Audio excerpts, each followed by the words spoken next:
Coffee is not just a drink, it's an adventure gyud diri sa Bintana Coffee House. Very nice ang ambience sa lugar ug marelax ka gikan sa kasaba sa syudad.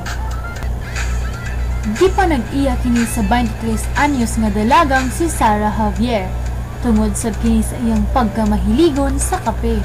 Gikat-on pod ni Sarah ang manumanong brewing processes ug siya pa mismo ang mag-andam niini para sa mga customers. Bestseller ang gitawag nga civet coffee. Ang civet coffee miagi sa prosesong gitawag og fermentation nga nahitabo sulod sa mga tiyan sa civet cats ug mao kini ang nakapalami niini. Dili lang sab coffee ang ikaalagad sa Bintana, aduna sab sila mga lamian nga desserts ug ang bago sa ilang menu ang speculoos ice cream cheesecake. Ug kung ikaw gutomon, bestseller sa ilang roast beef ug baked chicken ug ang ilang original Bintana burger.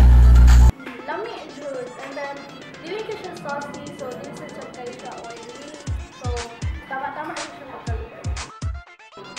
Pusa mga higalang itas kita mga batanon pa, himuon na itong mas mahimugalan ng atong mga bakanting panahon alang sa mas haya ni kaugmao. Ako si Ninia Saplad, STC Mascom student.